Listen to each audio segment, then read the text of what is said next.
to have IndyCar and NASCAR on the same weekend.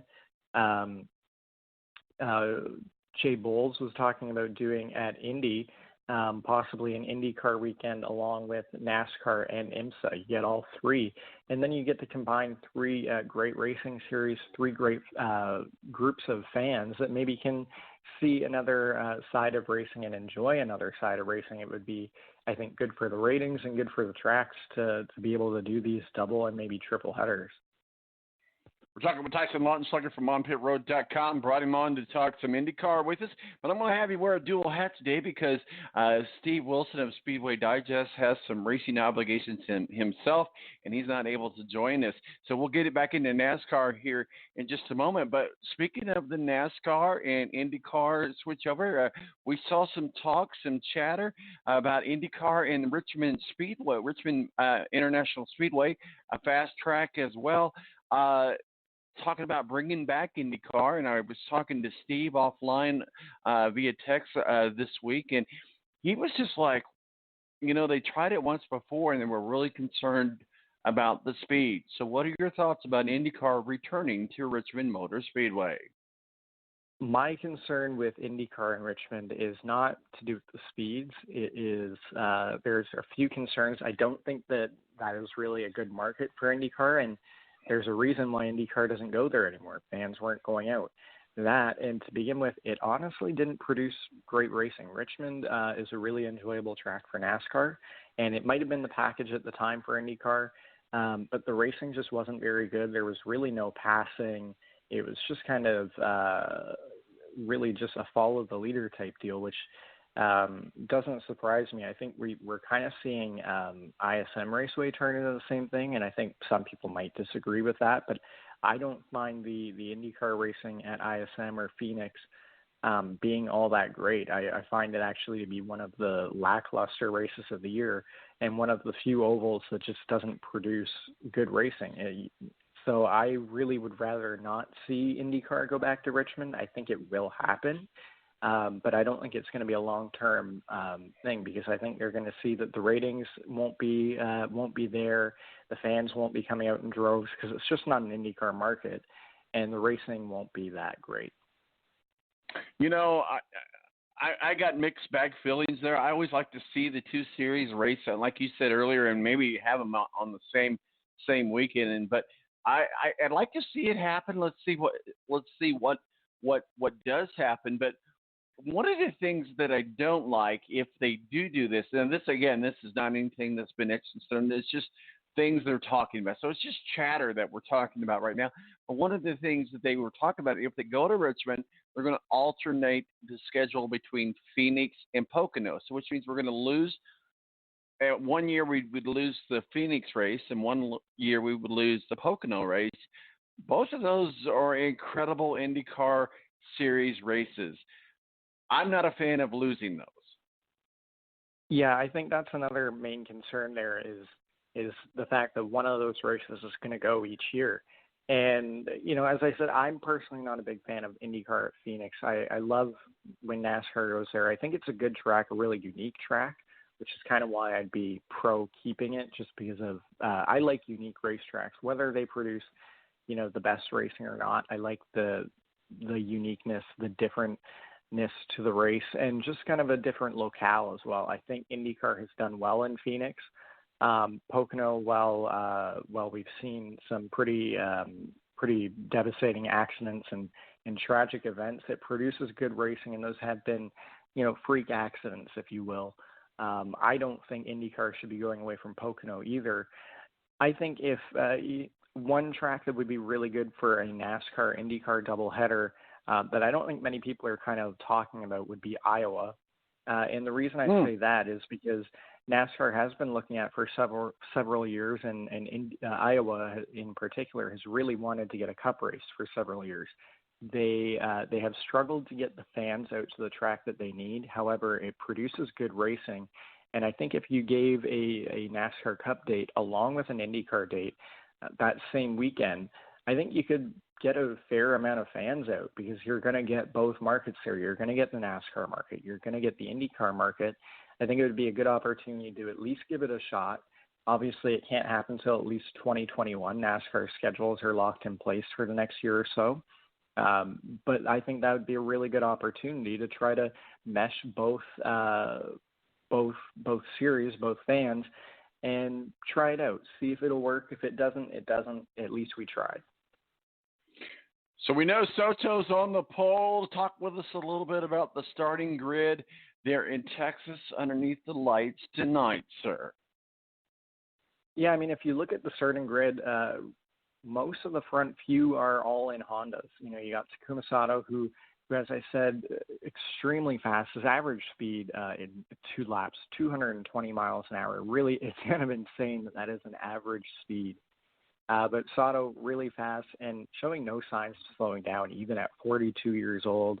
This has been a really great season for him. He is in championship contention still, with a podium at Indy, with a win at Barber it was. And he ran well at Detroit. In the first race, he had the podium. Second race, they were running well until the end. A flat tire kind of derailed that event, and they ended up finishing around 15th or so, which really hurt their point situation because they were looking with Pagenaud and Newgarden not having the greatest of days. They were looking at really probably getting close to about second or third in points and being only about 20 back. And now they're a little bit further back, but still in contention. So Sato, Dixon, Sebastian Bourdais starting third. Those are going to be the guys to watch. As far as Chevy's, Simon Pagenaud still starts up near the front, and if his speed at Indy is any indication there, those guys are going to be worried about him. But the one thing I'm going to be looking for is not necessarily as far as a race storyline, but just as far as a season storyline. Tony Kanaan and Matthias Lace starting way back, 20th and 22nd for AJ Foyt Racing. NBC did an interview with with AJ Foyt before qualifying on Friday, and AJ is really not happy with the performance of this team right now, nor is Larry Foyt. So, you know, TK slapping the wall in qualifying, starting way back. Matthias Lace qualifying 20th of 21 cars that were able to set a time. Really not impressive for that team, not what they want. And AJ is getting ready to make some changes. So I think that's a team to keep an eye on. Let's look a little bit about the standings where we're at, where we still got a few minutes with Tyson here. Tyson Lautenschlager of OnPitRoad.com. Joseph Newgarden, Alexander Rossi, Simon Pagenaud, Scott Dixon, and Tomoka Sota round out the top 5. What are your thoughts about the point standings with Indy Car? It's really tight up in the top 2 right now between Joseph Newgarden and Alexander Rossi. Simon Pagenaud's up there too. Obviously, Detroit kind of hurt him a bit. But I think Rossi is really hungry to get a championship, and he came close last year. Scott Dixon obviously beating him out to win what feels like his 107th championship.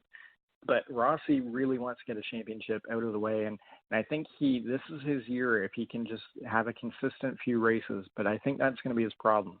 The consistency is there, but it's not quite there to Joseph Newgarden's level this year. Newgarden has been consistent in almost every race, running top 5 in almost every race and finishing there too. And I think that's where Rossi's going to struggle to keep up. I think, we're seeing a lot of different winners this year, and if somebody can pull out and get, maybe 4 wins, that might be enough to get a championship. All right, let's have you put on your NASCAR hat for the week for this week. Xfinity Series up in Michigan, I believe. Talk with us about NASCAR this weekend, Xfinity and the Monster Energy Series. We talked about the Truck Series, but let's get all caught up on some NASCAR. So in the Xfinity Series, we're seeing right now, we talked last year in NASCAR and the Cup Series about a big 3 in Kevin Harvick, Martin Truex, and Kyle Busch. This year, it seems like the Xfinity Series has a big 3 in Christopher Bell, Cole Custer, and Tyler Reddick. And if you look at yesterday's practice charts, those 3 are on top there too. Reddick dominating a couple of races this year, and only so far being able to get 2 checkered flags in the win column, but almost winning at Pocono last week before on the last turn of the last lap, slipping up, getting loose, and Cole Custer was able to dive underneath, get his 3rd win of the year. But those 3, Bell, Custer, Reddick, those are the guys that everybody is going to be trying to get past. But I just don't see any one of those three slipping up and losing this race at Michigan. It's a good track for all of them. This is the kind of track that they all like. They run well on those tracks that are high banked and have a lot of high speeds and an area to run both at the bottom or at top. So I think if you want to pick a winner for Xfinity, it's definitely going to be one of those three. It's kind of hard to really go with anyone else at this point. And then in the Cup Series right now, we're seeing kind of Kyle Busch on his dominant threat as well. But Michigan hasn't been a great track for him. So I think this could be the week that maybe Kevin Harvick finally gets his first win of the year and breaks through. Well, we'll certainly see what happens. We were talking about the series going to different tracks, same series going to different tracks. And maybe it's because of Detroit that they don't do it, but I've always thought it would be fun to have Indy Car back at Michigan there. I mean, that's an oval. It's a fast oval. It's a lot like Indy. Why wouldn't IndyCar want to race? Is it because of the Detroit? Because of it being in such close proximity to the Belle Isles? Would that be a reason, or is it a track reason? I think that definitely plays a role. I think Roger Penske is happy to have IndyCar in Detroit. Obviously, he is a big part of the reason why they're there, and Roger also has quite a bit of pull at Michigan, not as much as he used to. Michigan International Speedway, that is. But there was also, back in the 70s, a few tragic events that happened at Michigan in IndyCar, and I think that's kind of really kept IndyCar away for a number of years. I don't expect them to come back anytime soon. I think, to me, I don't know what an IndyCar race at Michigan International Speedway would look like right now. I think it would be certainly interesting, but I'm personally, as someone who I love the way that IndyCar does the doubleheader at Detroit. I think it's exciting to see the drivers get to race on both days, especially with the way that track is so rough and hard to race on, that after one day you're tired out, and then you have to go for a second day. And I find it interesting to see which drivers can kind of get the mental wear and tear behind them and just go out and attack that track. I think it's really fun for the fans to get to see two races in 2 days at that track, along with IMSA. So there's a lot of action going on at the Detroit GP. I'm personally fine if IndyCar doesn't go back to MIS and just sticks at Detroit, because I don't think you could do both in the same season. Tyson Lautenschlager joins us on pitroad.com. Tyson, I know we got to let you go here, and we got to move on into some NFL talk. Your Toronto Raptors coming up here. You're one game away. But outside of that, what are you guys working on there at onpitroad.com?